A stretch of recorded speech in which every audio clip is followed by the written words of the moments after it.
Tonight, let us enter gently, not as people searching for a final answer to every sorrow, but as travelers walking with a small lantern through the quiet, just enough light to see the next few steps, just enough warmth to feel that perhaps the night is not against us. There are certain kinds of pain that do not arrive like thunder. They come more softly than that, like mist gathering over a field at dusk, like a cup left cooling beside an open window, like the last sound of someone's footsteps fading down a hallway long after the door has already closed. And because they arrive so quietly, we do not always notice the moment suffering begins. Sometimes it begins with longing, a wish that something beautiful would stay a little longer, a hope that one more conversation, one more season, one more chance might still be possible. Sometimes it begins with resistance. The heart stiffens around what it does not want to lose. The mind circles what it cannot repair. And little by little, what was once only pain becomes something denser, heavier, something we carry into every room, every thought, every dream. In Buddhist teachings, suffering is not spoken of as a punishment. It is not proof that you have failed at life. It is not a mark against you. It is part of being here, part of loving what changes, part of living in a world where all things move. Clouds, seasons, bodies, relationships, even the thoughts you had only a moment ago. To live is to touch what is fragile. And yet the Buddha taught that there is a difference between pain and the way we gather around pain. There is a difference between the ache itself and the long shadow cast by clinging, fear, and the wish that life would hold still for us. It is a little like trying to hold water in a closed fist. The tighter the hand becomes, the less it can receive. The more afraid it is to lose, the more quickly the water disappears between the fingers. And still the hand tightens, believing effort alone can keep what was never meant to remain. Many of us live this way without meaning to. We hold on to a memory until it begins to wound us. We replay an old betrayal until it becomes a second home. We ask tomorrow to return what yesterday quietly carried away. We wait for life to explain itself, not realizing that some of its deepest truths are only felt in stillness, not solved in thought. Perhaps you have known this kind of heaviness. Perhaps there is something in your own heart that has been asking to be set down, not forgotten, not denied, only held in a gentler way. If so, then stay here a little while. Tonight's stories are not meant to force wisdom upon you. They are more like distant bells in evening air, soft enough that you could almost miss them, yet clear enough to change the shape of the silence. You will hear of a traveler walking beneath a burden that feels older than the road, a woman who discovers that sorrow changes when no one tries to send it away, a young monk learning from the dark taste in his own bowl, a fisherman listening to a sea that gives him less than he hoped but more than he imagined, and a grieving heart that finds within the tender chambers of loss a peace quieter than certainty. These stories move slowly. They are meant to, like moonlight crossing a wooden floor, like incense rising in a still room, like the sound of water touching the edge of a boat in the dark. So there is no need to hurry toward their meaning, no need to hold every sentence, no need to stay wide awake and gather every lesson with the mind.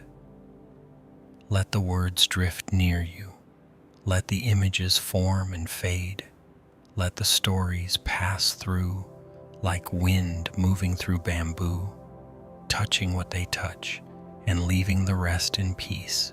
And if somewhere along the way you begin to feel your own thoughts growing quieter, if your breathing softens, if some small part of the heart begins to unclench, then simply allow that to happen. Because peace does not always arrive as a great revelation. Sometimes it comes as a loosening, a little less struggle, a little less grasping, a little more room around what hurts. And in that room, even before sleep, something gentle can begin. So now let us begin with the first story, a story about a man who walked a long road through the cold hills, believing life itself had made him weary, until one quiet turning of the path, he began to wonder whether the winter he carried had been resting on his own back all along.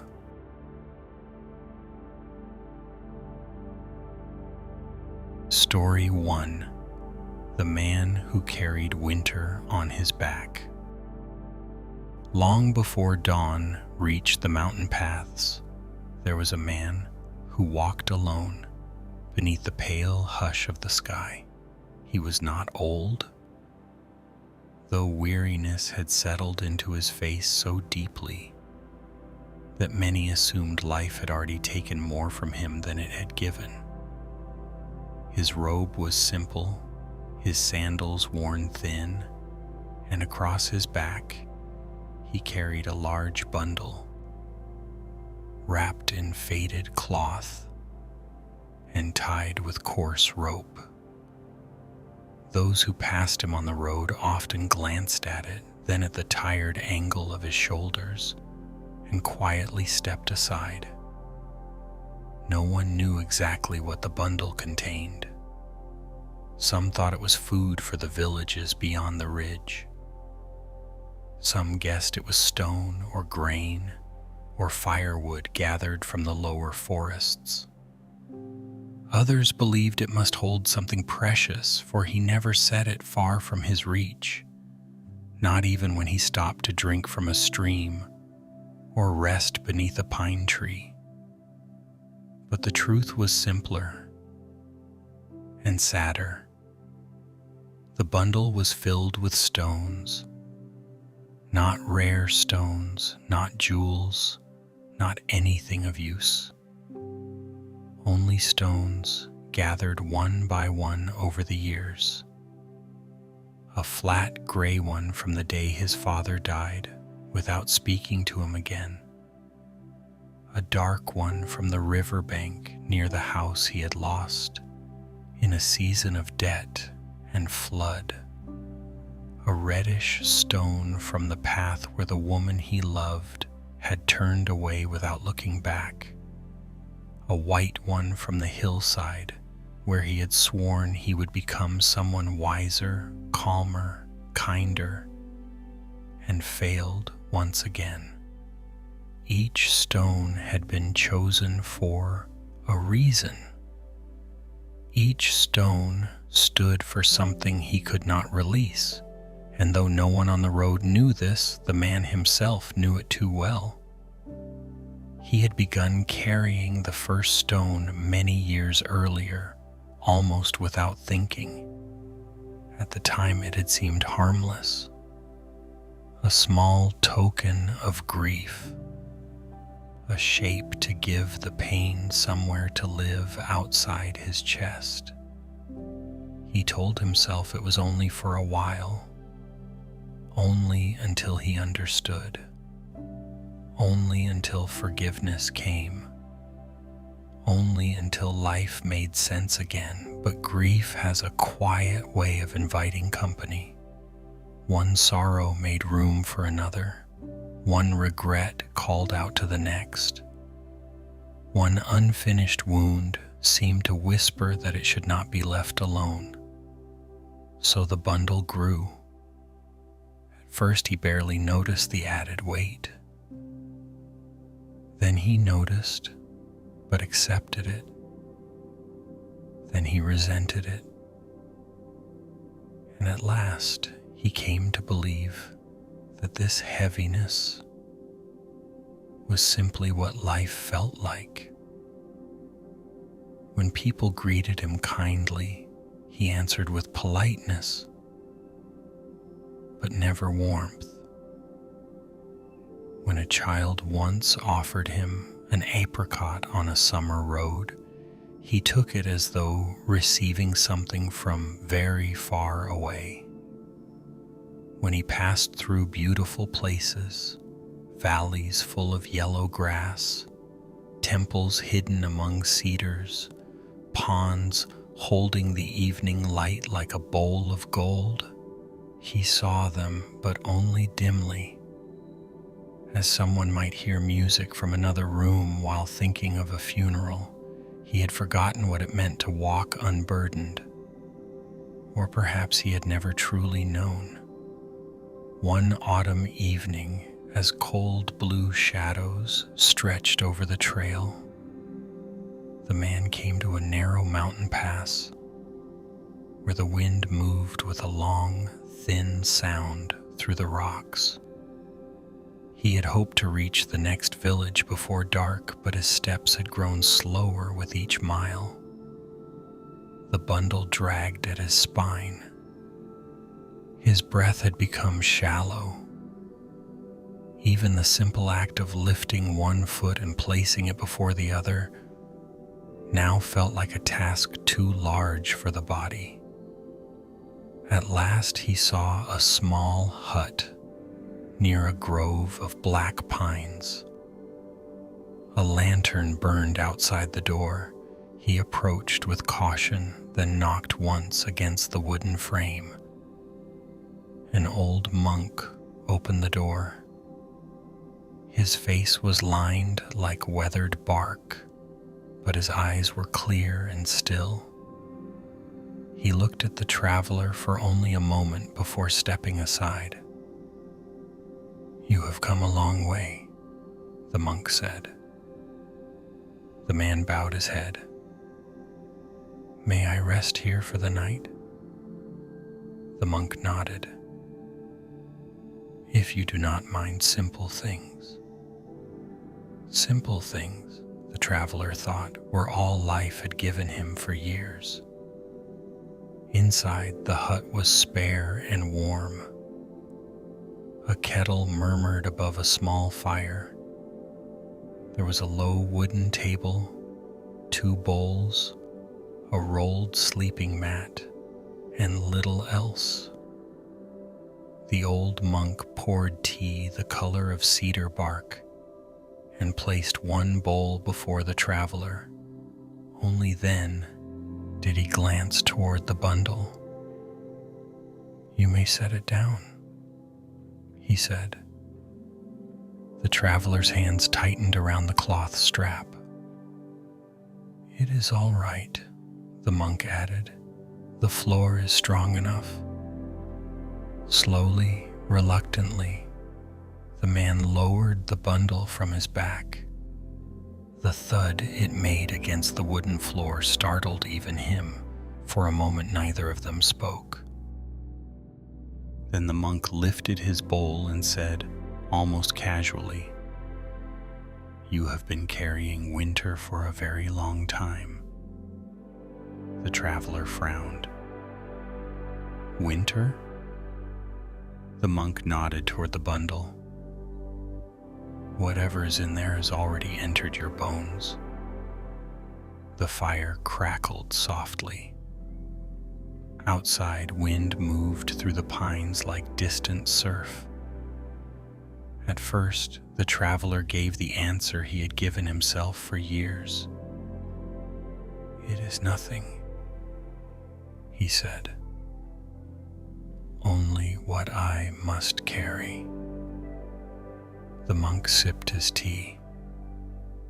There was no argument in his face, no correction, only attention, steady and patient, like moonlight on stone. That silence unsettled the traveler more than advice would have. At length he asked, "How can you tell it burdens me?" The monk smiled faintly. "Because you sit beside a warm fire as though you are still cold. Because tea is in your hands, yet you drink as if tasting absence. Because when a person carries something too long, they begin to believe it is part of their body. But the body remembers the difference." The traveler looked down into his bowl. The steam was thinning. He had not realized how tightly he was holding it. Later that night, after the meal had been shared and the fire had sunk low into embers, the monk spread a sleeping mat for his guest. But the traveler did not lie down. He sat beside the bundle, eyes fixed on the knots in the cloth.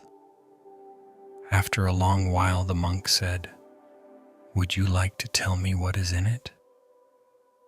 The traveler shook his head, then nodded. Then, almost in a whisper, he said, "Stones." The monk did not look surprised. "What kind of stones?" The man's voice grew distant, as if he were walking backward through years he had never left behind. He spoke of his father's anger, which had lasted so long that silence had become the final language between them. He spoke of a home taken by flood and the strange shame of surviving what still ruined him. He spoke of love that ended without explanation.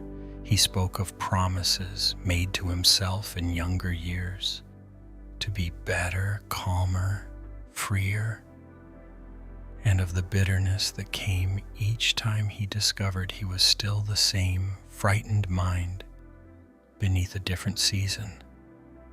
When he finished, the hut was quiet, except for the wind and the soft breaking sound of wood settling in the fire. The monk looked at the bundle, then back at the traveler. "And so," he asked gently, "you carry them?" The man's expression hardened.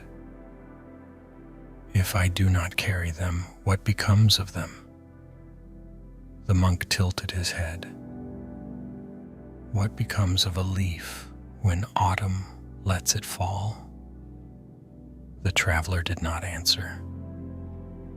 "What becomes of smoke?"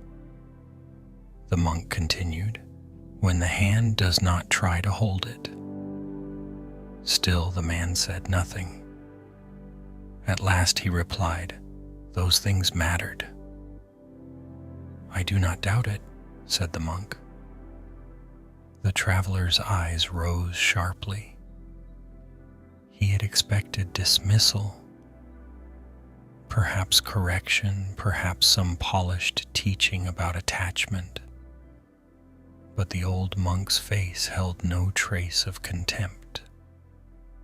Instead, he said, To let go is not to say that nothing happened. It is not to say that you were never wounded. It is not to say you did not love or fail or grieve.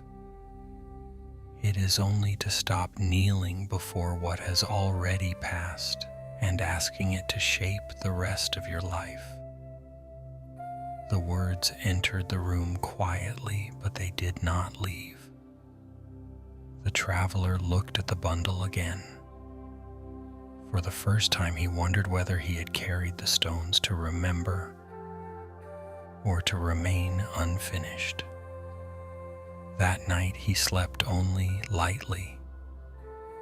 Several times he woke to the sound of wind against the hut, and each time he saw the bundle dimly in the corner, a dark mound beside the wall. It seemed smaller in the night than it had on the road, less like fate, more like a choice.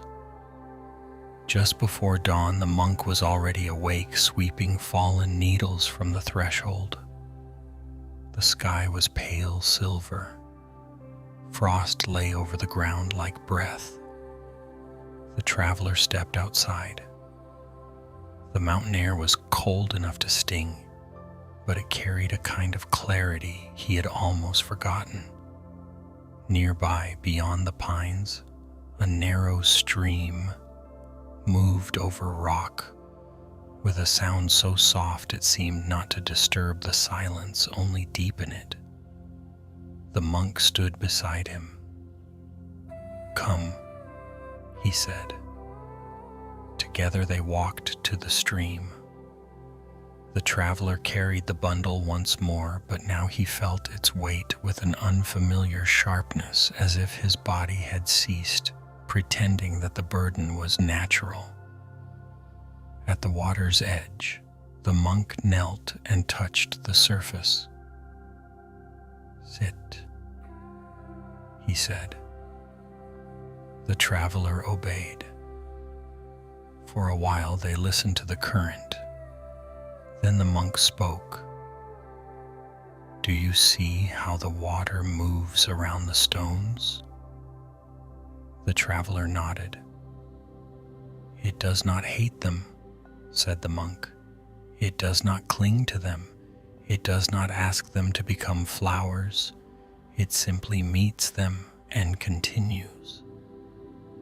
The traveler watched the stream more carefully.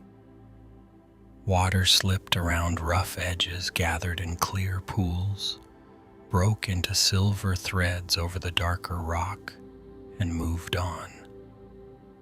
The monk turned to him. "Your suffering is not only in what happened, it is also in the way the mind returns and returns and returns, polishing the old pain until it becomes an altar." Something in the traveler's chest tightened, then loosened, not fully, not all at once, but enough for tears to rise before he knew they were there. He had not wept when his father died. He had not wept when the house was taken. He had not wept when the woman left.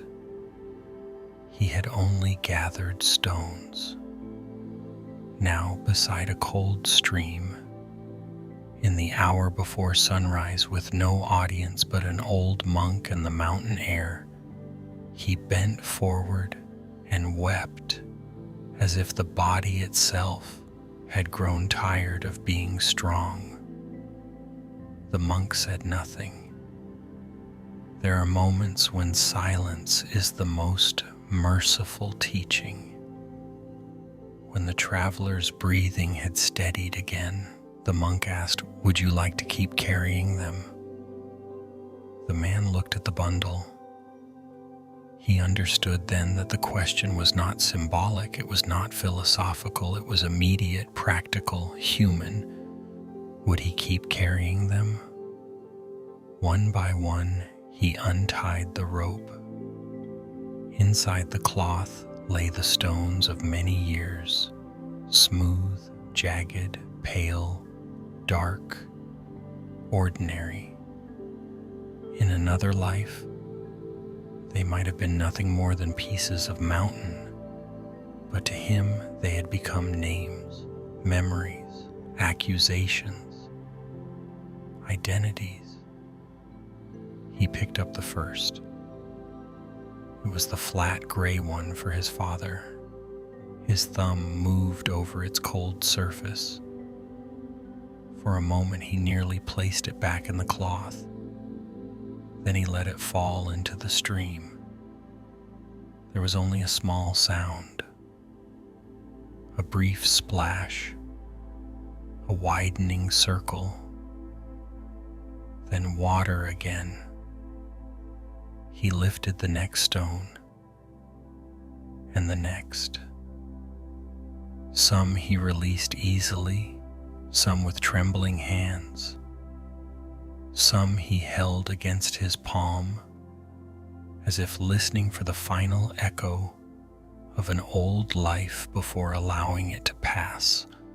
The monk remained beside him, neither praising nor urging him on. When at last the bundle was empty, the traveler looked into the cloth, as though expecting to find some lost version of himself there. But there was only space. Strange how frightening space can feel when one has mistaken weight for companionship. They sat a long while after that.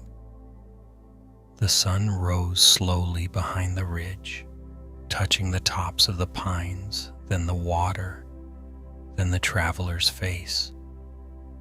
He drew in a breath. It was the same mountain air, the same cold morning, the same life. And yet something had changed. Not the world, not the past, only the hand with which he met them. As they walked back toward the hut, the traveler noticed things he would once have passed without seeing. Frost shining on a low branch, the hollow fragrance of cedar, a spider web strung between reeds and carrying tiny beads of light. Nothing grand had happened. No heavenly sign, no miracle, just the quiet return of what had always been there, waiting behind the noise of his burden. After sharing one last bowl of tea, the traveler prepared to leave. At the doorway, he bowed deeply to the monk. "How will I know," he asked, "if I begin carrying them again?" The old monk smiled. "You will feel the cold return before winter arrives." The traveler looked puzzled, so the monk continued. "You will notice that beauty no longer enters easily. You will hear kindness but not receive it.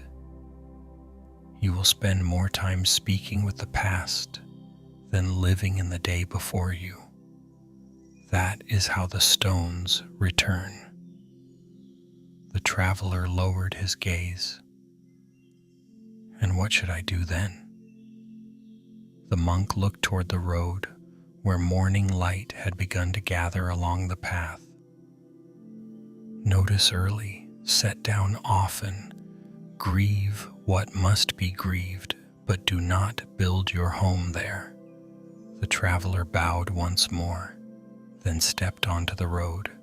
He carried no bundle now, only a little food, a little tea, and the memory of water moving around stone. As he disappeared beyond the bend, the wind moved through the pines with that same long mountain sound, but it no longer seemed so lonely. And perhaps, if one had seen him from a distance, he would not have looked like a man who had solved his life. He would have looked like something simpler and rarer. A man who had stopped confusing suffering with devotion.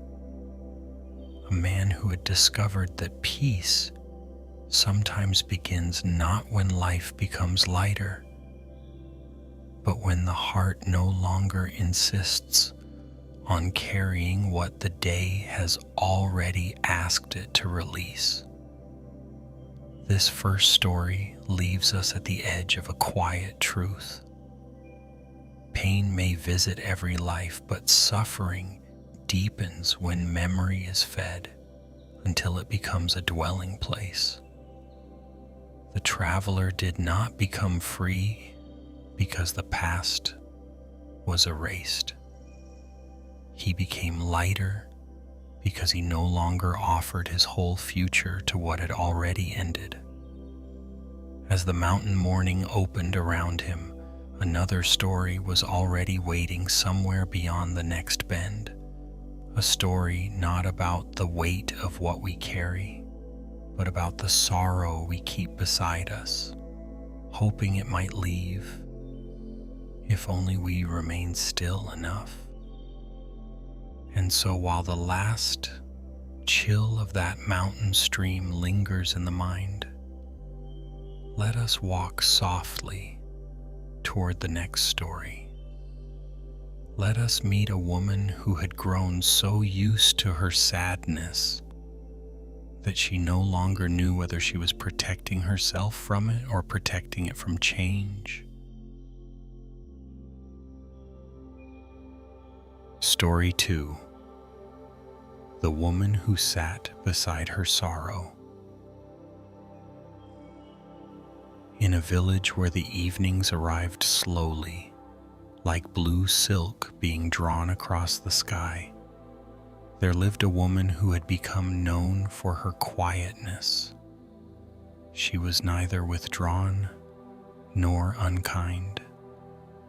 She still greeted neighbors, still bought rice from the market, still swept the narrow steps outside her home each morning. But there was about her a stillness that did not feel like peace. It was the stillness of a room long kept closed, the stillness of a pond that no wind had touched for many days. Years earlier, she had lost someone she loved. No one in the village spoke of it often now. Time, after all, has a way of teaching other people to believe that what has gone quiet must have already healed. But grief does not measure time the way calendars do. It keeps its own weather. It returns in scents, in shadows, in the shape of an empty chair at dusk. In the beginning, the woman had believed what many people believe. She believed that if she stayed strong enough, calm enough, guarded enough, the sorrow would one day leave on its own. She thought of grief as a storm outside the house. If she sealed the windows, if she sat very still, perhaps it would pass over. So she learned not to speak the loved one's name. She learned to place each memory back inside herself before it could bloom. She learned to smile just enough to keep others from asking questions that would pry open the chest. She became skillful at appearing settled, but inwardly she remained like a field after harvest, stripped, exposed, wading through a season that seemed to have forgotten how to end. At night, sleep came lightly, sometimes not at all. She would lie awake listening to the small sounds of the house, the wooden beam settling, the kettle giving one last click after cooling, the distant bark of a dog somewhere beyond the road. And beneath those ordinary sounds was another presence, harder to name. The feeling that sorrow was sitting just outside the room, patient as moonlight, not knocking, only waiting. One late afternoon, at the edge of the rainy season, the woman walked farther than usual. The rice fields had been washed clean by a morning shower, and the narrow footpaths between them still held beads of water. Dragonflies hovered above the flooded green. Far away, the hills were wrapped in a pale, drifting mist. She had not planned to go anywhere in particular. Sometimes the body begins moving before the mind can explain why. Perhaps some part of her had grown tired of circling the same rooms. Perhaps some quieter instinct was drawing her toward a place where she might finally hear what had been following her for so long. By twilight, she reached a small temple she had not visited in many years.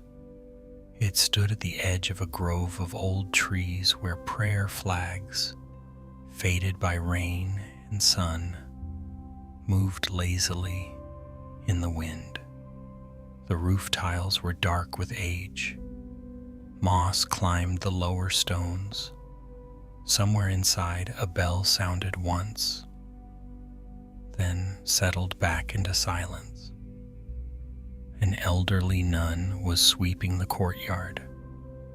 Her movements were slow and untroubled, as though each stroke of the broom belonged to the same invisible rhythm as the wind in the leaves.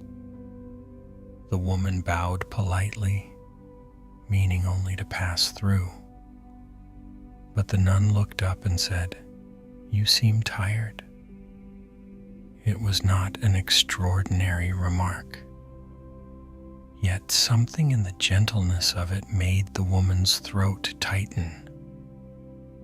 "I am only walking," she replied. The nun smiled. Sometimes that is how tired hearts arrive. The woman almost left then. Instead, she stood beneath the eaves while the first drops of another light rain began to fall through the trees. The nun set the broom aside and invited her in for tea. Inside the temple hall, everything felt softened by evening. The last of the daylight entered through wooden lattice windows and lay in quiet rectangles across the floor. Incense lingered in the air, not heavy, only faint, like memory that had learned to be gentle. A clay teapot sat warming beside a small lamp. The nun poured tea into 2 simple cups. The woman wrapped both hands around hers, grateful for the heat. For a while, neither spoke. The rain moved across the roof in thin silver threads.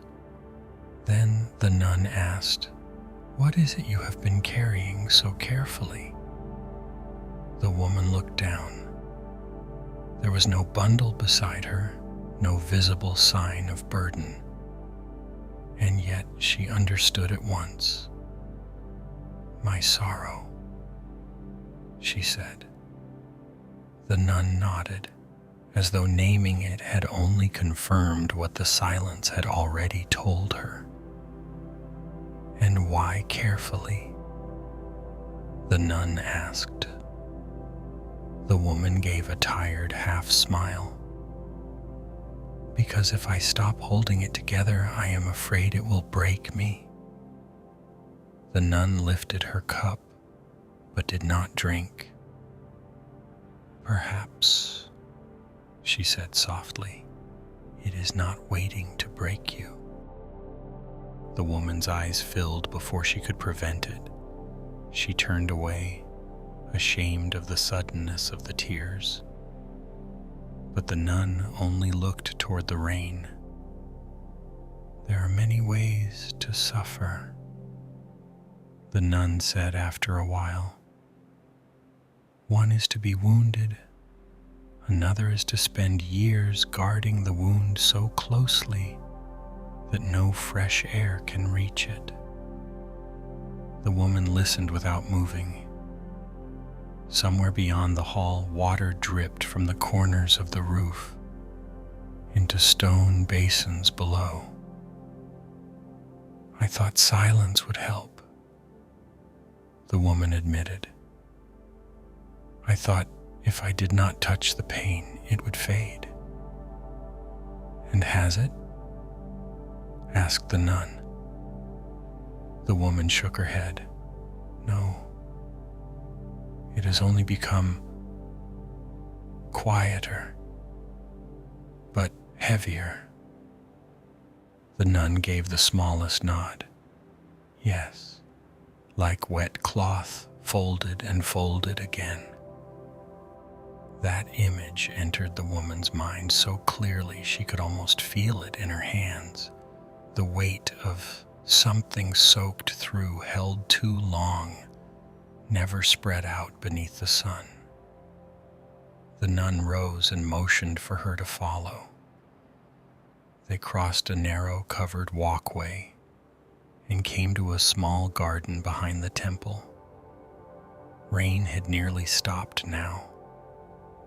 The air smelled of leaves, earth, and the deep sweetness that rises from the ground after water has touched it. In the center of the garden stood a stone basin where rain had collected. Lotus leaves floated there, each holding a bead of water that trembled whenever a breeze passed through. The nun pointed to one of the leaves. Look, she said. The woman leaned closer. A clear drop rested on the green surface, perfectly formed, ungrasped, not absorbed, not resisted, simply there. The leaf does not fear the water, said the nun, nor does it try to keep it forever. It allows contact without becoming the drop itself. The woman stood very still. The nun went on. When sorrow first comes, the mind often believes it must either drown in it or defeat it. But there is another way. One may learn to sit beside sorrow, to feel it, to know its temperature, its shape, its and yet not become only that. The garden had grown darker. Evening was gathering between the trunks of the trees. Somewhere nearby, a night insect began its low, patient song.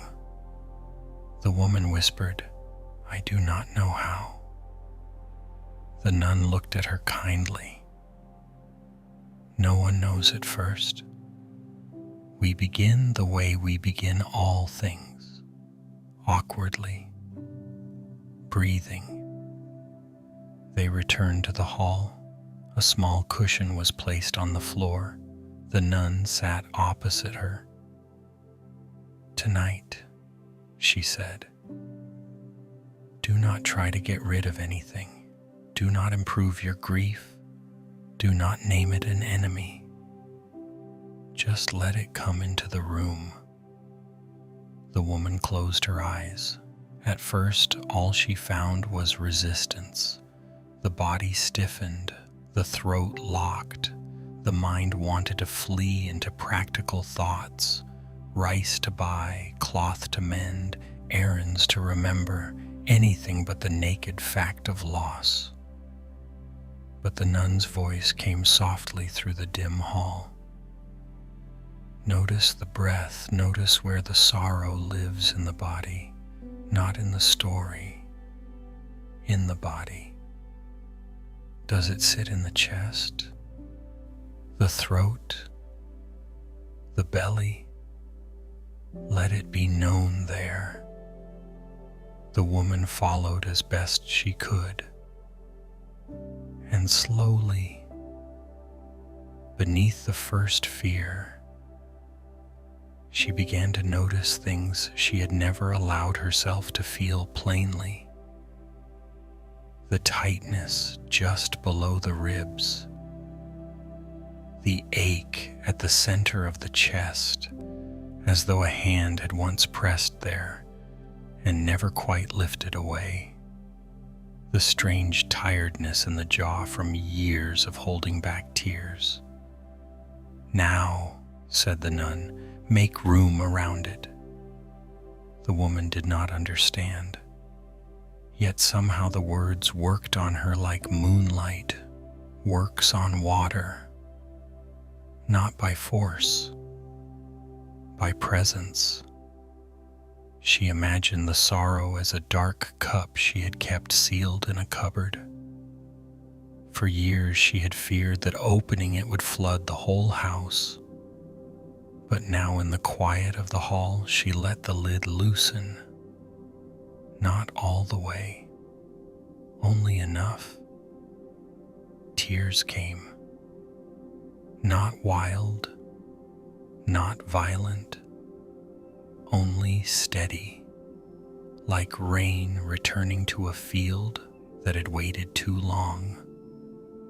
The nun did not interrupt. She simply remained there, breathing in the same room, as if to teach that sorrow can be witnessed without being rushed away. When the woman opened her eyes again, the lamp flame had grown smaller. Night had fully arrived. Yet something in the hall felt lighter, not because the pain had gone, because it no longer had to remain hidden. The nun poured a little more tea. The woman took the cup in both hands. This time the warmth seemed to travel farther into her. "I thought healing would mean not feeling this anymore," she said. The nun smiled with the tenderness of one who has watched many seasons pass through many hearts. "Healing," she said, "is often not the disappearance of pain.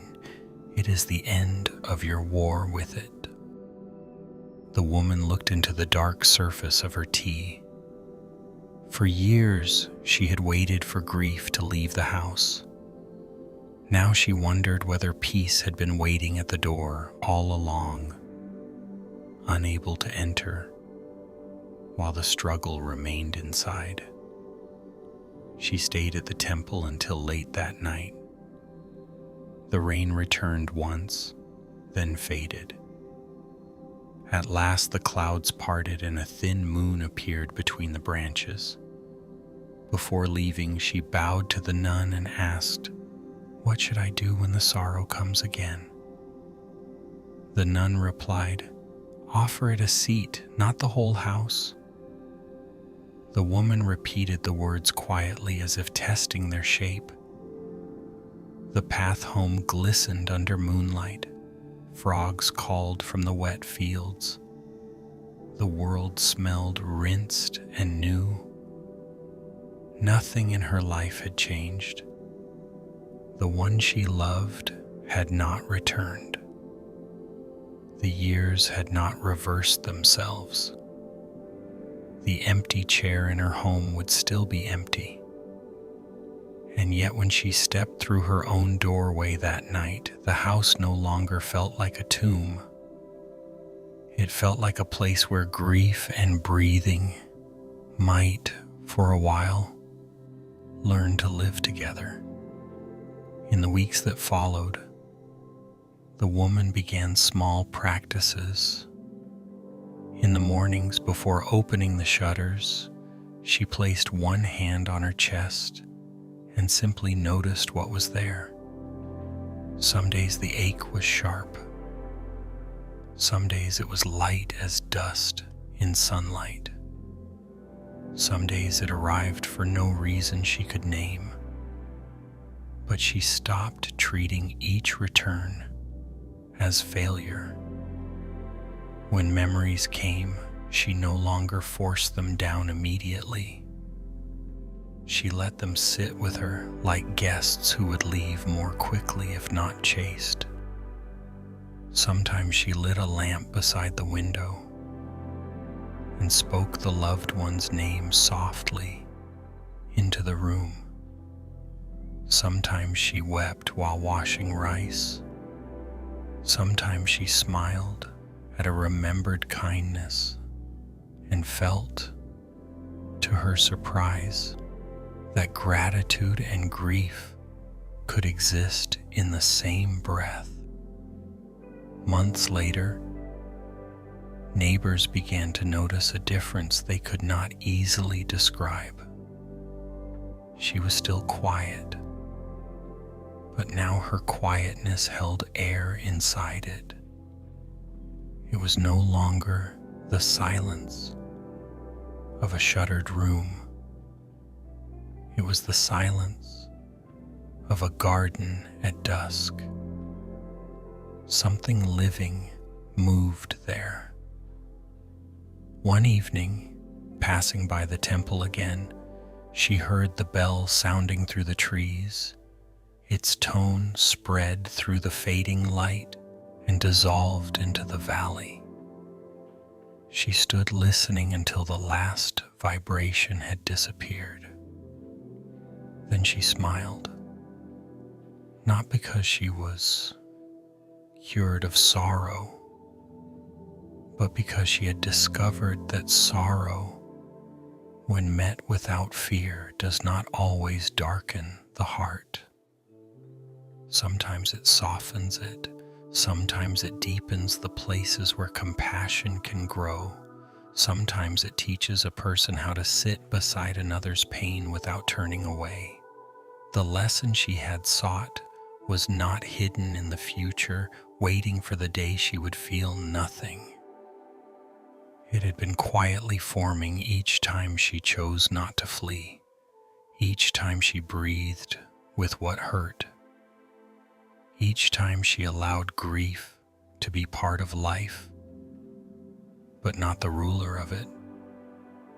And so the second story leaves us in a temple garden after rain, where a lotus leaf trembles beneath a single drop of water, not clinging, not rejecting, only holding contact lightly. Perhaps that is one shape of peace, not the absence of sorrow, but the gentle wisdom that knows how to sit beside it without drowning. The Buddha taught that when we resist what is already present, we add a second suffering to the first. The first may be loss. The second is the struggle against loss. And often it is that second suffering which keeps the night awake. So as we leave the temple and walk toward the next story, let us carry with us the image of the woman who finally stopped guarding her wound from the air. Ahead, in the hush of mountain evening, another lesson waits, one poured not from rain or tears, but from a bowl of bitter tea held in two quiet hands. Story 3: The Monk and the Bowl of Bitter Tea. The monastery stood high enough in the mountains that mornings arrived there with a kind of silver stillness. Before the sun rose over the ridge, the roofs were already pale with frost, and the cedar trees beyond the courtyard seemed to breathe slowly in the cold. Everything about the place suggested simplicity. stone steps worn smooth by many feet, a bell that sounded before dawn and again at dusk, low lamps burning in hallways where no one hurried, the soft rhythm of sweeping, chanting, water heating, robes brushing against old wooden floors.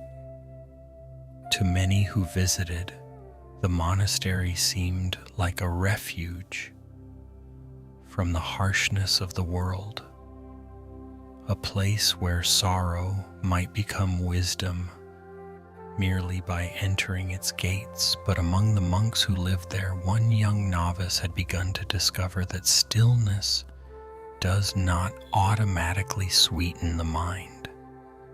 Sometimes it reveals its bitterness more clearly. His name was Salin. He had entered the monastery with great hope. He imagined serenity would come quickly, as mist clears from a valley once the sun touches it. He thought the discipline of prayer, work, and meditation would make him patient, spacious, and kind. And for a little while, during the first months, he believed this was happening. Everything seemed luminous to him then. The chanting at dawn stirred him deeply. The sight of wind moving through bamboo felt like a hidden teaching. Even carrying water from the lower spring gave him a sense of meaning. But seasons passed, and the sweetness thinned. His knees ached during meditation. His mind wandered with embarrassing determination. He compared himself to older monks whose faces seemed calm even when chopping wood or scrubbing pots. When he failed to be as composed as he imagined a monk should be, he grew ashamed. And because he grew ashamed, he tried harder. And because he tried harder, his striving became tight, joyless, and dry. Soon he began to suffer not only from ordinary moods and disappointments, but from the thought that he should have outgrown them by now. If irritation arose, he judged it. If sadness arose, he judged it. If envy arose when another monk was praised, he judged even the judging. Inside himself, he had built a narrow room with no space for human weather. One evening, at the end of a long, cold day, the abbot sent Salin to bring tea to an older monk who lived in a small hut above the cedar path. The monk was known as Venerable Jetta. He had lived in the mountain hermitage for many years and came down to the main monastery only rarely. People spoke of him with affection, though his teachings, when he offered them, were often so simple that they seemed to leave more silence than explanation. Salin carried the tray carefully through the darkening air. The path climbed steeply. A light snow had begun to fall, not enough to whiten the ground, only enough to make the twilight feel softer. By the time he reached the hut, his fingers were cold and his thoughts were in their usual tangle. Venerable Jetta opened the door before he knocked. He was a small man with deeply lined cheeks and eyes that held the kind of brightness often found in people who have stopped arguing with life. "You have brought the evening," Jetta said, glancing at the tray. Salin bowed and stepped inside. The hut was warm with cedar smoke. There were 2 cushions, a low shelf of worn scriptures, and a single clay cup already waiting on the table. Jada motioned for him to sit. "I should return," Salen said. "The evening sitting will begin soon." Jada looked toward the window where snow traced slow white lines through the dusk. "It has already begun," he said. Salen did not understand, but he sat. Jada poured the tea. It was darker than what the younger monks usually drank, more medicinal in scent, more severe. When Salen lifted the cup and took a first sip, bitterness spread across his tongue so quickly he nearly coughed. Jada watched him with a little smile. "You do not like it." "It is bitter," Salen said before he could hide the honesty. "Yes," said Jada, "it is." The old monk drank from his own cup as though tasting spring water. Salen looked down again at the dark liquid. He took another sip, slower this time, but the bitterness remained. Perhaps it even deepened.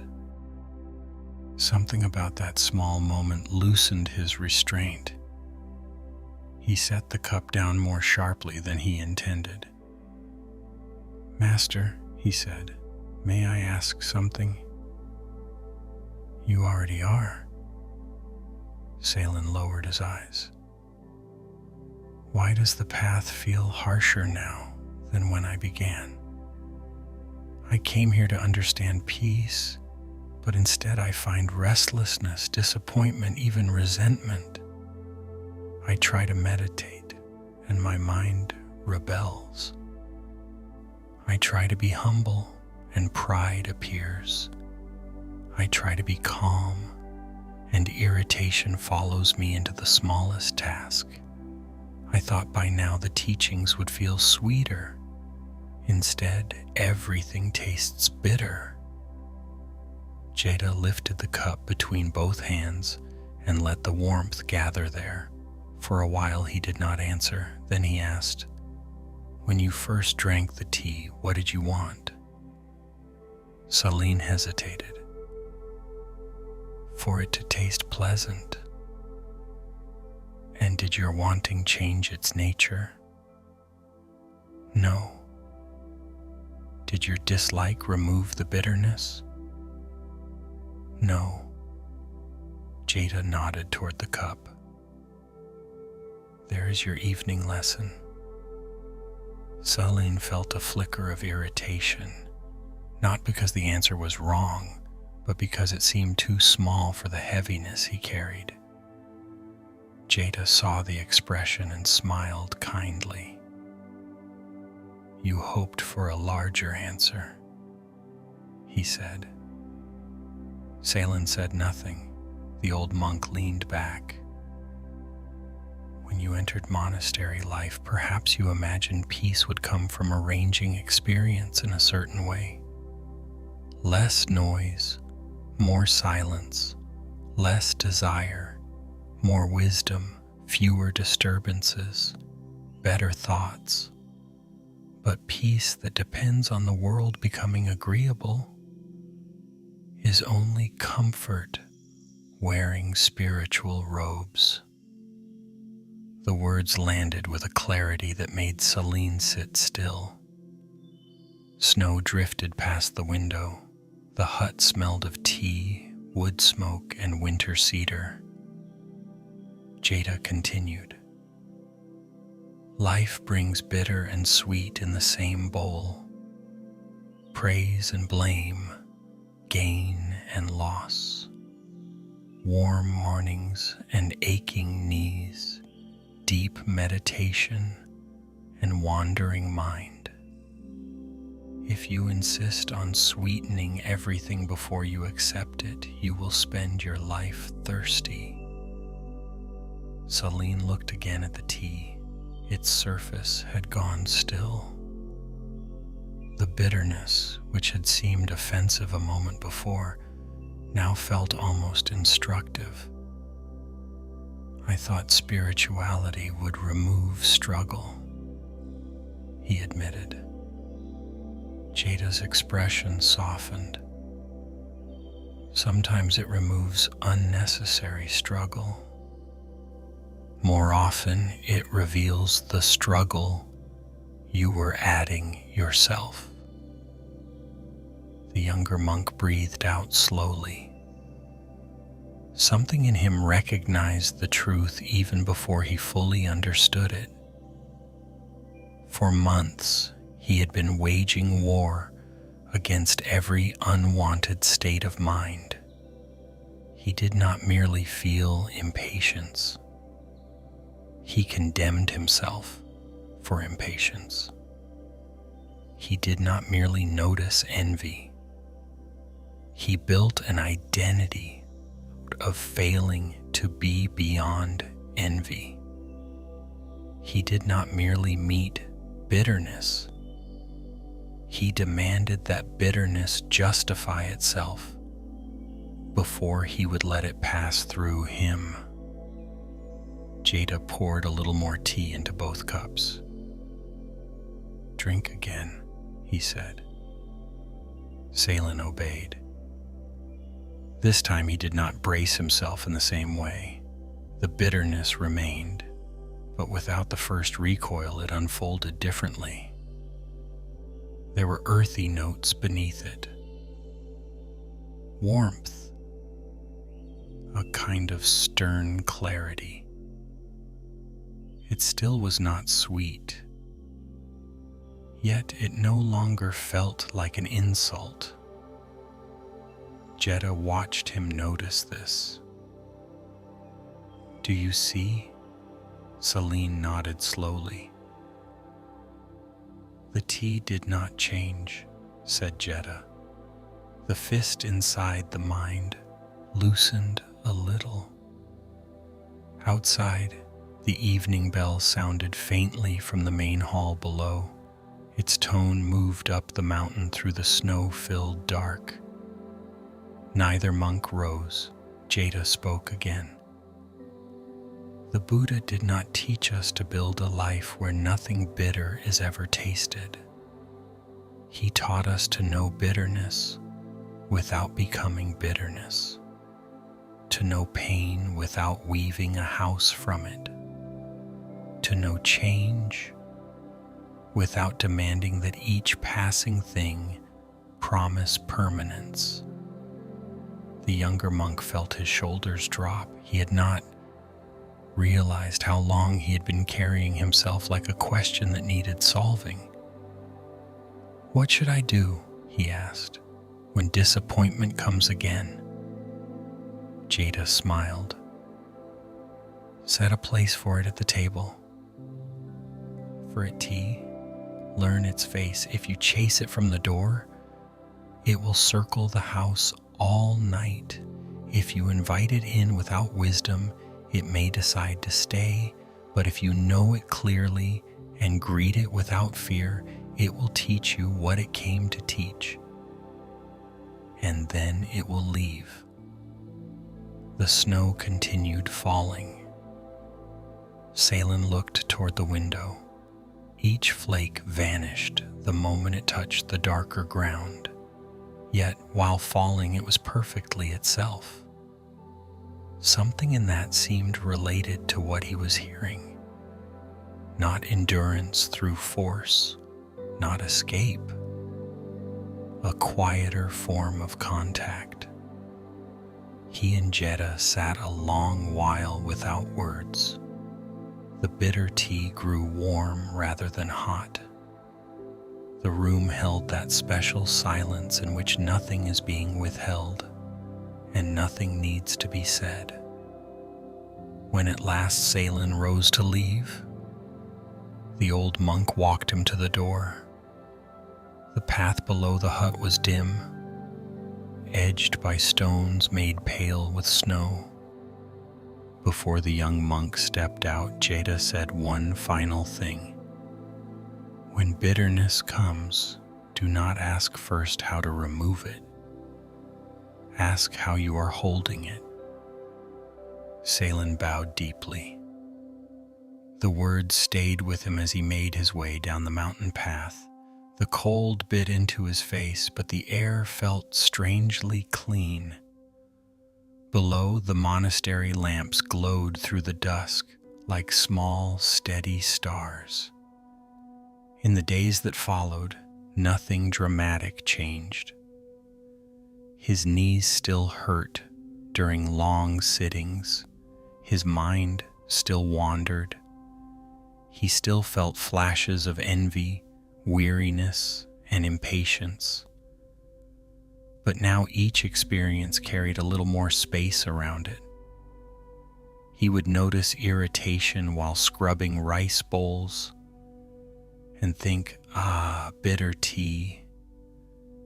He would feel restlessness in meditation and think, bitter tea again. He would hear another monk praised and feel the small sting of comparison, then remember the cup warming in his hands on that snowy evening. Instead of demanding sweetness from each moment, he began to taste life more honestly. Some things were indeed bitter, yet bitterness, once accepted, often ripened into understanding. And understanding, when not clutched too tightly, became a quiet form of peace. Spring arrived late that year. When the snow finally melted, water ran in bright threads along the monastery steps. Moss returned to the stones. Plum blossoms opened near the east wall. One morning, while drinking tea in the courtyard, Salen noticed that what filled his cup that day was gentler than the brew Jetta had served him in winter. He smiled, not because he had escaped bitterness forever, but because he now knew that both flavors belonged to the path. The Buddha spoke of the middle way, not drowning in pleasure, not wounding oneself through refusal, but meeting life with steadiness. In the bowl of bitter tea, the young monk had begun to glimpse that middle way in a form he could feel, not as doctrine, but as warmth in the hands, bitterness on the tongue, and the slow loosening of resistance. As evening returns to the monastery and the last steam rises from the cup, we leave Celine there with a calmer heart than the one he had carried up the cedar path. And now another story begins to gather out beyond the temple walls and far from the mountain cold, a story shaped by tide, labor, and the quiet ache of an empty net. Story 4. The Fisherman and the Sea Without Promise. Before the first birds broke the darkness with song, the fisherman was already awake. His house stood near the edge of the shore, where the sand turned coarse with shells and the wind carried salt even into sleep. In that place, mornings began not with light but with sound, ropes being pulled, wood creaking under weight, water breathing against the moored boats, and from far off, the occasional call of another fisherman starting his own silent bargain with the sea. For most of his life, Arun had believed that the sea answered the question of worth. If the nets returned full, the day had meaning. If they came back light, something in him collapsed. Perhaps he had worked too little. Perhaps he had not learned enough. Perhaps life in some hidden ledger, had found him lacking. This belief had not arrived in words. It had formed over years the way cliffs are shaped by tide. Slowly, repeatedly, until no one remembers the first wave. As a boy, he had watched his father read the day's fortune in the silver weight of fish glistening against wet rope. As a young man, he felt pride whenever his boat cut homeward heavy and low in the water. And after he married, after children came, after the practical needs of life grew roots into every season, the sea became more than livelihood. It became judgment. Some years the waters were generous, some years they were erratic. And then there came a season when the nets began returning, nearly empty, not always, but often enough to disturb the heart. A string of poor mornings, then one hopeful catch, then another week of little. The village spoke in shrugs. Currents had changed. Fish moved elsewhere. Storm patterns were strange now. Such things happen. But Aaron heard each explanation only dimly. He translated every light catch into a private accusation. Soon he stopped enjoying even the mornings of abundance. A full net only postponed the fear of the next empty one. At home he grew restless. He counted coins more than necessary. He stared at the wall during meals. When his children laughed too loudly, the sound irritated him. Not because of them, but because his own mind had become so narrow that joy felt like a trespass. His wife, Mira, watched all this with the patient sadness of one who sees another person drifting inward and does not know how to call them back. One dawn in late summer, the horizon was the color of ash when Aaron pushed his boat into the water. The sea was unusually still, not glassy but watchful. A low fog lay over the surface in pale moving bands, so that each distant shape appeared and vanished like memory. He rowed farther than usual, then farther still. He cast the net once, twice, 3 times. Each time he waited, heart tight with a hope he pretended not to feel. Each time he pulled up almost nothing. Only weed, one small fish, bits of broken shell, the cold drag of wet rope.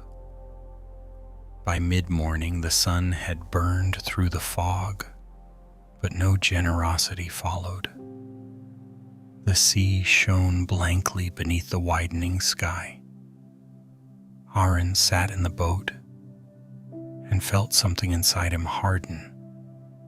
Not just disappointment, humiliation, a sense of being refused by the very thing around which he had built his life. He did not return to shore immediately. Instead, he drifted. The oars lay idle. The net pooled dark and tangled beside his feet. Above him, gulls wheeled and cried. Below, the boat rocked gently over water too deep to read. He looked across the bright, empty distance and felt a question rise with more force than he had ever allowed it before. Who am I when the sea gives me nothing? The question frightened him, so he rode home before it could unfold. That afternoon, rather than join the others repairing gear near the shore, he walked alone along a narrow path leading south toward the cliffs. The heat of the day had softened. Wind moved through dry grass with a whispering sound. Tide pools held fragments of sky. Far out, fishing boats were returning in small, dark shapes against the glittering water. At the edge of the path stood a weather-worn shrine, no larger than a single room. Aaron had passed it all his life and rarely entered.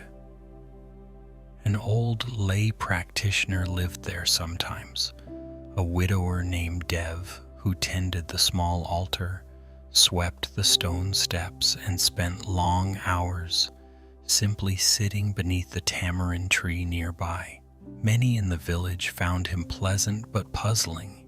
He worked when work was needed, spoke when spoken to, and yet never seemed especially troubled by gain or loss. In a village shaped by weather and uncertainty, such calm looked almost unnatural. That day Dev was outside mending a basket. He looked up as Arun approached. "You walk as though the sea followed you inland," he said. Aaron almost laughed at the accuracy of it, but his throat felt too tight. He sank down onto the stone step without invitation. For a while, neither man spoke. Wind moved through the tamarind leaves overhead, making a dry clicking sound. At last, Aaron said, "Have you ever worked all day and come home with nothing?" Dev threaded another strip of cane through the basket before answering. "Many times." "And did it not trouble you?" "It troubled the body," Dev said. "Hunger troubles the body. Uncertainty troubles the body. Responsibility troubles the body. But that is not always the same as what troubles the mind." Aaron looked out toward the sea. It was visible from the shrine through a break in the grass, bright and distant, as if it belonged to another world. "I think," he said slowly, "that when the nets are empty, I become empty." Dev laid the basket aside. "That is a heavy agreement to make with the sea." The words settled between them. A gull called from somewhere below the cliffs. Aaron pressed on, the confession now loosened by being spoken. "When I was younger, a poor catch was only a poor catch. But now, when the boat returns light, it feels as though something in me has been measured and found lacking, as though the water knows what I am worth and gives accordingly." Dev's eyes softened. "Yes," he said. "Many people do this, some with the sea, some with money, some with praise, some with whether they are loved in return. They hand their reflection to changing things, then suffer when the surface breaks." Aaron sat very still. The wind cooled the sweat at the back of his neck. He thought of all the mornings he had climbed into the boat not only to fish, but to seek reassurance. He had not been gathering food alone. He had been trying to gather proof. Dev rose and motioned toward the tree. "Come sit in the shade." They settled beneath the tamarind, where fallen pods lay twisted in the dust and ants moved with quiet purpose around the roots. The sea could still be heard from there, though not seen clearly. A slow breathing beyond the grass and stone. "Close your eyes," Dev said. Aaron frowned. "I did not come for meditation." "No," said Dev. "You came because the sea gave you too little. Let us see whether your own mind is giving you more than is needed." The fisherman almost objected, instead worn down by the day and by his own thoughts. He obeyed. He closed his eyes. "At first," said Dev, "listen only." Aaron heard wind in leaves, the scrape of a branch, distant waves striking rock, voices from the village far off and thinned by distance, the rough movement of his own breathing. "Now," Dev continued, "notice the emptiness you fear." At once Aaron felt the familiar constriction in his chest, a hollow under the ribs, a dropped sensation as though something inside were waiting for bad news it already knew. He had called this feeling failure for years. Now sitting beneath the tree, he noticed it before the name attached itself. It was rawer than failure, sadder, a simple hunger to be assured that he mattered. "What do you feel?" Dev asked. "A hole," Aaron said quietly. "And how long has it been there?" The question startled him. Much longer, he realized, than the season of poor catches, perhaps longer than his marriage, longer even than adulthood. Maybe as far back as the boy who watched his father measure good days and bad by what lay glittering in the bottom of a boat. Dev did not press him. After a while he said, "The sea did not place that emptiness in you. It only revealed where you had been asking the world to fill what the world cannot keep filled." Aaron opened his eyes. Tamarind leaves shifted overhead, letting through brief fragments of sunlight that moved across the ground like tiny waves. He felt both exposed and strangely relieved. The problem was larger than fish. That made it heavier, but also truer. "What am I supposed to do with that?" he asked. Dev smiled faintly. "The same thing the shore does with each tide. Receive, release, remain." Aaron looked unconvinced. So Dev stood and led him to the cliff's edge where the water could be seen down below, folding itself again and again against stone. "Look there," he said. "The ocean is full, yet every wave still lets go of its shape. If each one tried to remain what it was a moment before, the whole sea would become violence." The fisherman watched the white lines rise and fall. He thought of his own mind gripping each outcome, demanding significance from every morning. The sea itself did not cling to one form. Only he did. They remained by the cliff until the light began to lower. Then Aaron walked home by the same path, but more slowly. The village smoke rose blue into evening. Children ran along the shore, chasing one another through the wind.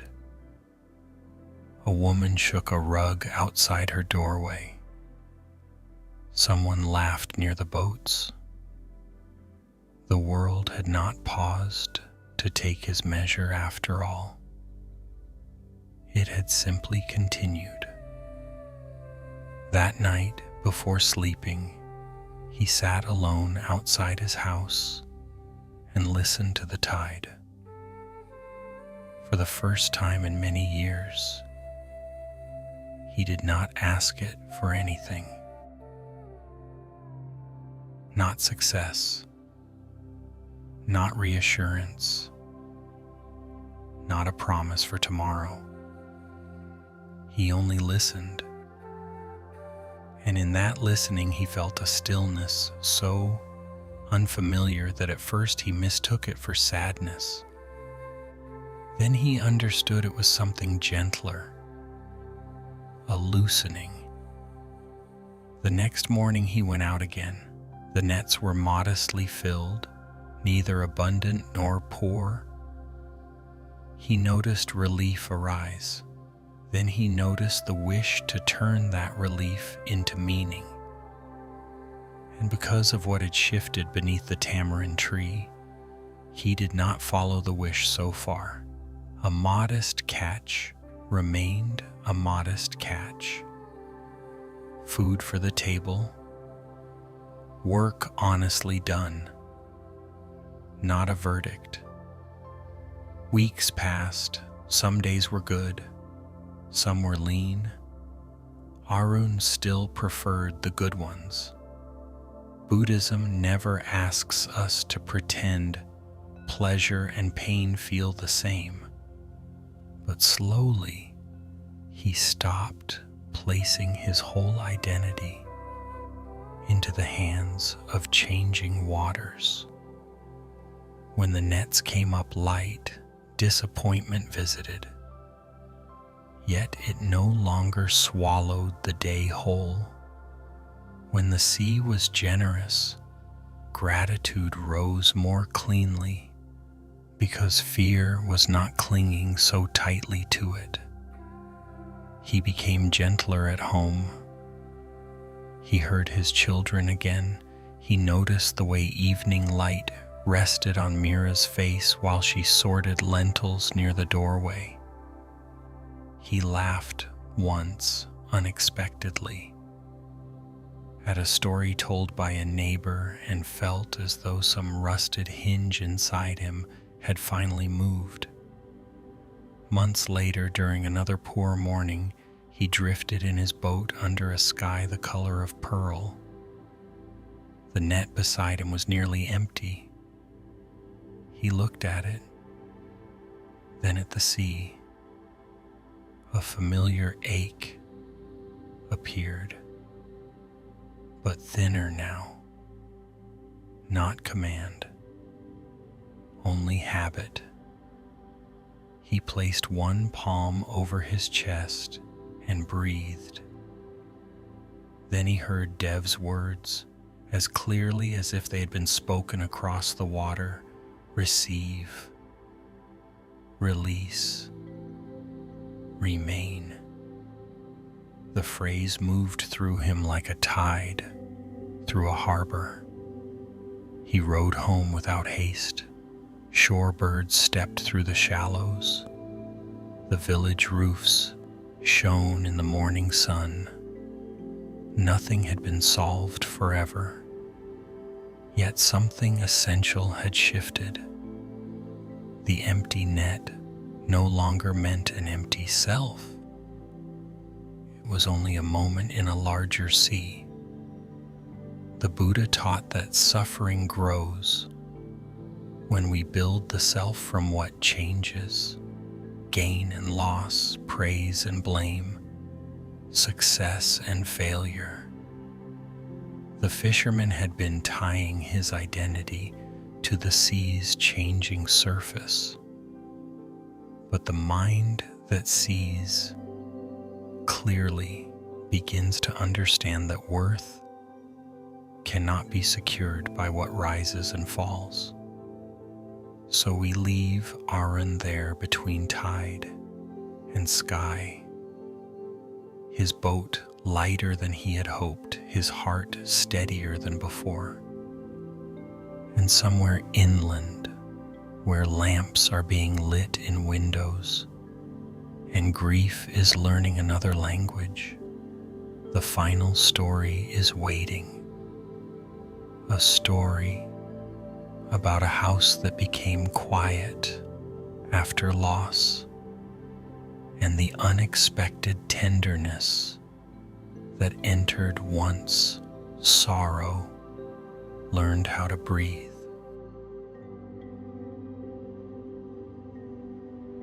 Story 5. The House Where Grief Learned to Breathe. The house stood at the end of a narrow lane where Jasmine climbed the outer wall, and evening always seemed to arrive a little more softly than elsewhere. Before grief entered it, the house had been ordinary, in all the beautiful ways ordinary things can be. A clay jar near the doorway for rainwater, a low table by the window, a woven mat that curled slightly at one corner. 2 cups kept side by side on the shelf because there had long been 2 people to use them. After the loss, everything remained where it had been, and that was part of the pain. The cups did not move themselves apart. The mat still remembered 2 sets of footsteps. The silence in the evenings no longer felt like rest. It felt like listening for someone who had already become unreachable. The woman who lived there was named Leora.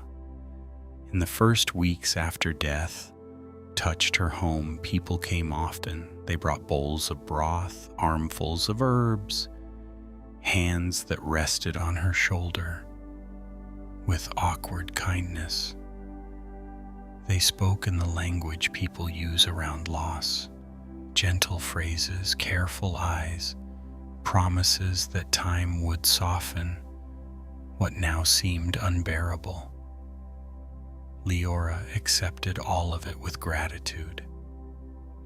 Yet beneath that gratitude there was a strange sensation, difficult to confess.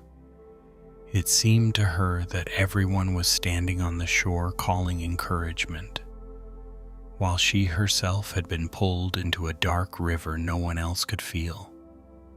When the visits grew less frequent, the true shape of grief emerged. It entered mornings before thought. It stood at the window when she opened the shutters. It settled beside her at meals and turned every simple task into an echo. Folding cloth, heating rice, sweeping dust from the corners. Each movement took place in a world where one beloved presence had been removed, and yet every object still leaned toward it as though expecting return. At first, Leora resisted the grief in the only way she knew. She tried to become efficient. She shortened her days into tasks. She told herself not to linger by old letters, not to touch the robe still hanging behind the door, not to pause at the sound of footsteps in the lane, even when some foolish part of the heart still turned to listen. She feared that if she gave grief an inch, it would take the whole house, so she moved quickly, spoke little, and treated memory like a flame that must not be fed. But grief, when banished from one room, often waits in another. At night it arrived in dreams.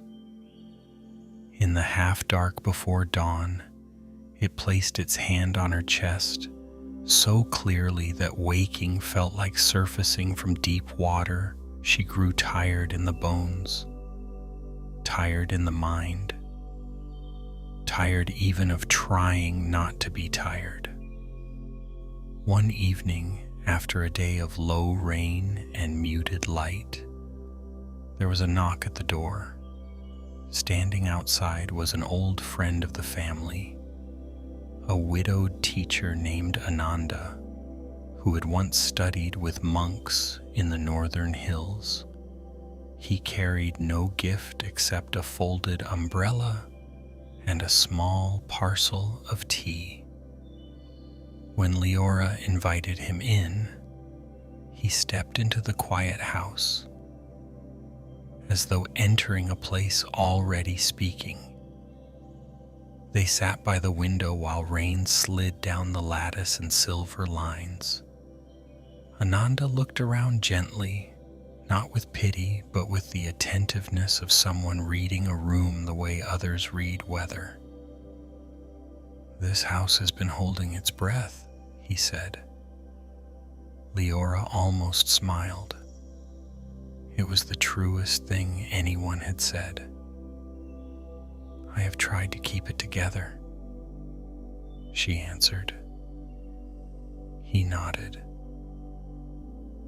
"Yes, that is often what sorrow first teaches us to do." She poured the tea with hands that still knew the old habit of setting 2 cups, then hesitating. She placed one before him and kept the other.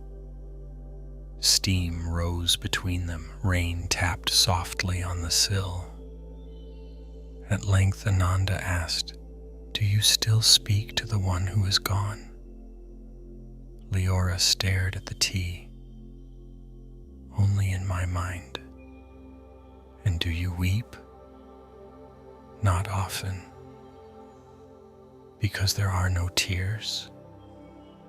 She shook her head. "Because if I begin, I'm afraid I will not stop."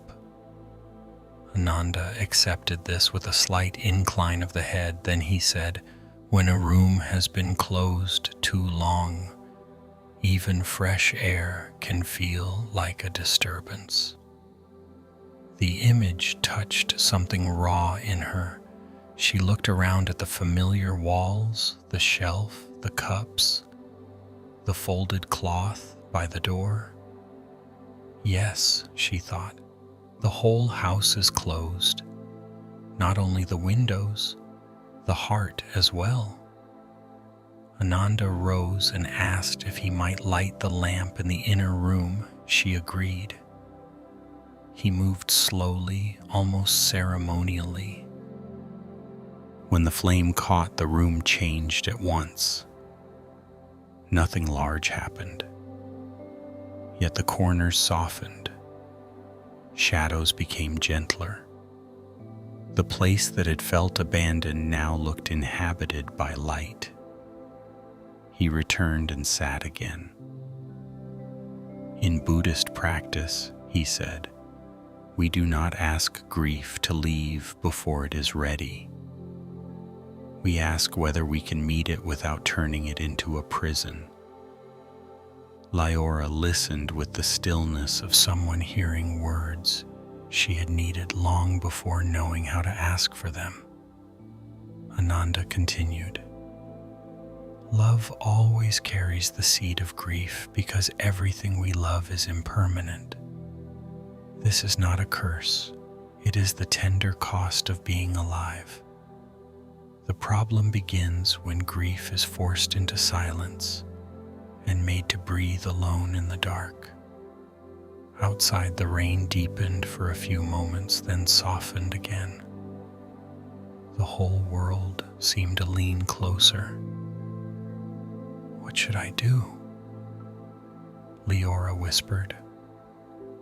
Ananda looked at the second cup beside her hand. "Tonight, do one small thing. Do not defend yourself from love's absence. Honor it. Make a place for it." He suggested something simple. After he left, she should light a lamp in the room where grief felt strongest. She should sit there. She should speak aloud the name she had been carrying in silence, not to summon the dead, only to allow the love that remained to move through the air once more. When he had gone and the rain had thinned to mist, Leora did exactly that. She lit the small lamp in the inner room. Its flame trembled at first, then steadied. She sat on the mat where she and her beloved had once shared evening tea, and for a long while she could say nothing. The room was filled with tiny sounds: the lamp wick, distant water from the eaves, the fabric of her sleeve shifting as she breathed. At last she spoke the name, only once, softly, yet the sound of it changed the room. It no longer felt like a sealed chamber of absence. It felt like a place where love had been allowed to return in a new form, no longer as presence but as remembrance made honest. Tears came then, deep, steady tears that seemed to rise not only from the loss itself, but from all the months of keeping watch against them. She wept until her chest hurt. She wept until the floor beneath the lamp blurred. She wept until the body, having guarded itself for so long, began to trust that it would not be destroyed by opening. And beneath the weeping there was something unexpected, not relief exactly, not happiness, something quieter, as if grief, once given air, had become less like a locked room and more like weather passing through an open valley. Still sad, still immense, but moving, breathing. In the days that followed, Leora kept the lamp ritual. Each evening at dusk, she lit the flame. Some nights she spoke aloud. Some nights she sat in silence. Some nights she remembered a small detail: the way laughter once startled the birds outside, the way hands had folded cloth, the way 2 cups had touched lightly on the table after tea. Sometimes she cried.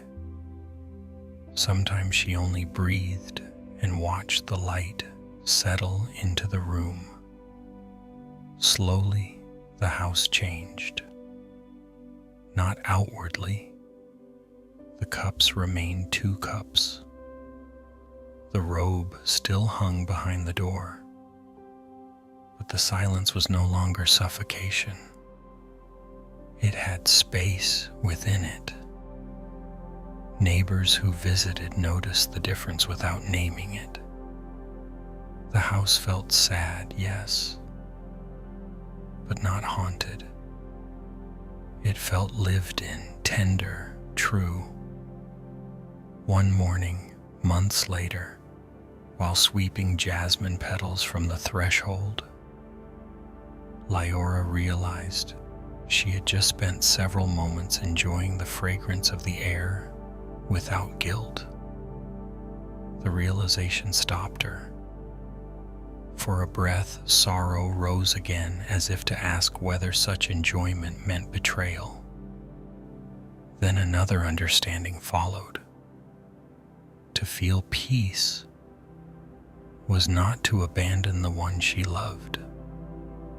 It was to allow love's teaching to continue in a living heart.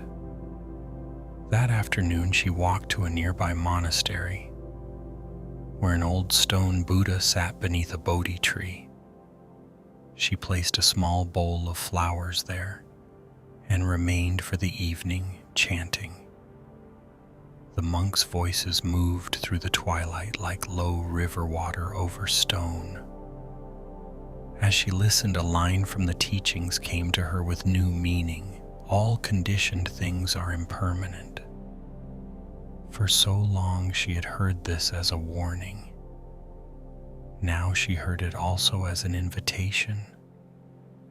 Because things pass, they must be cherished.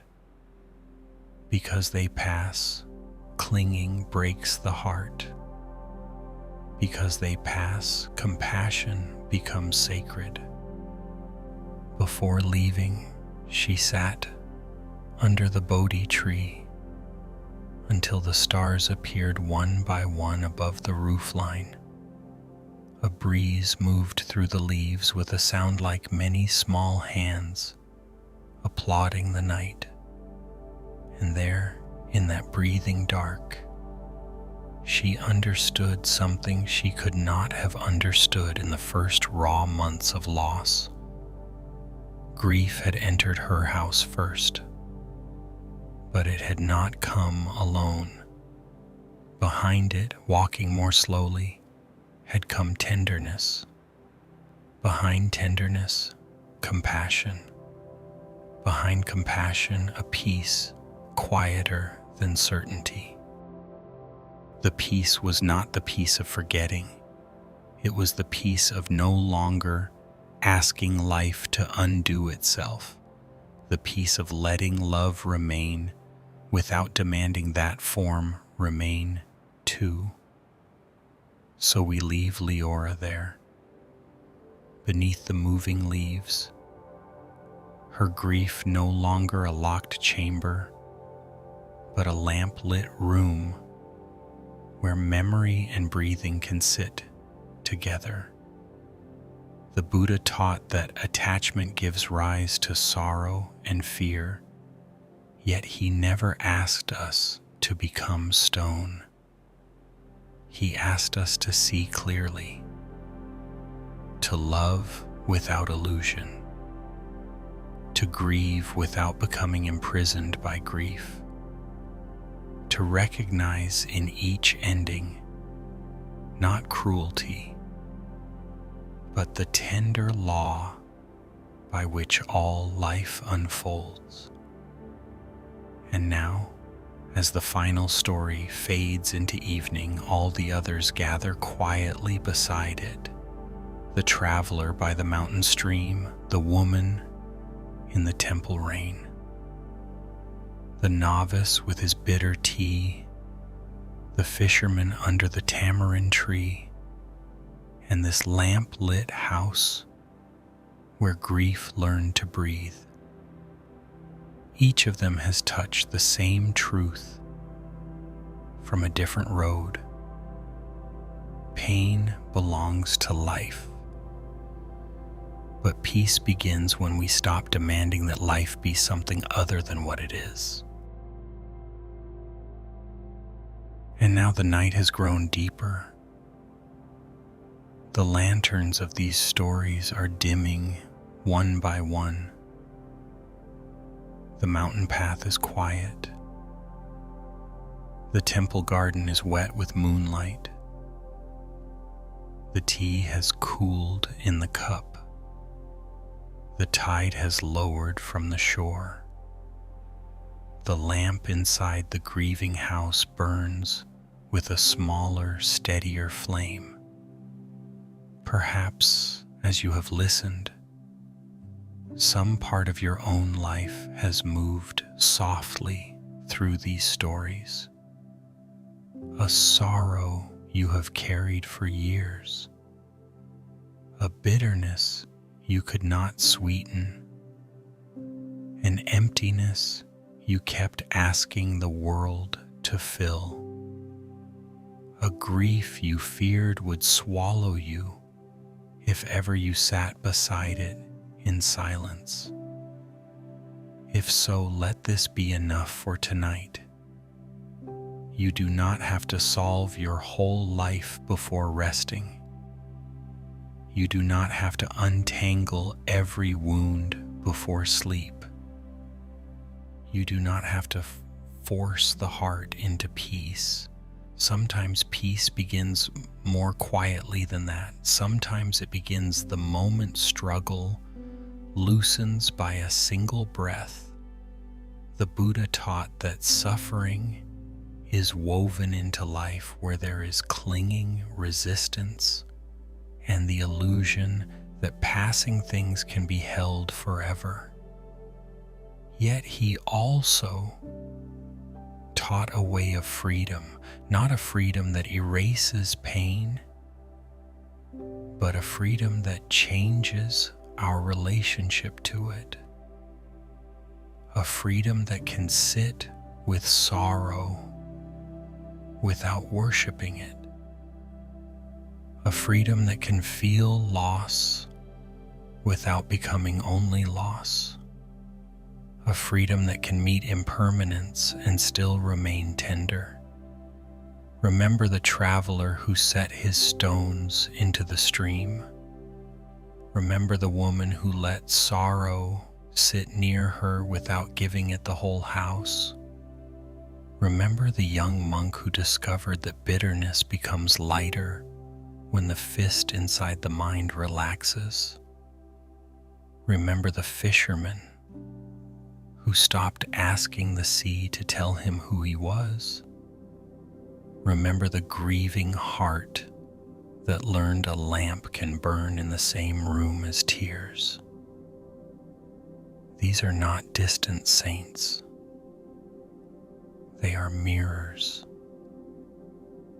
And perhaps tonight in one of them, you have seen your own face more gently.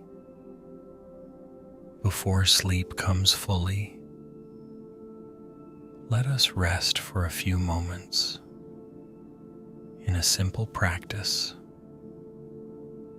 Nothing difficult, nothing to achieve, only a softer way of being here. Allow the body to sink where it is resting. Let the jaw loosen, let the tongue soften, let the hands unclench.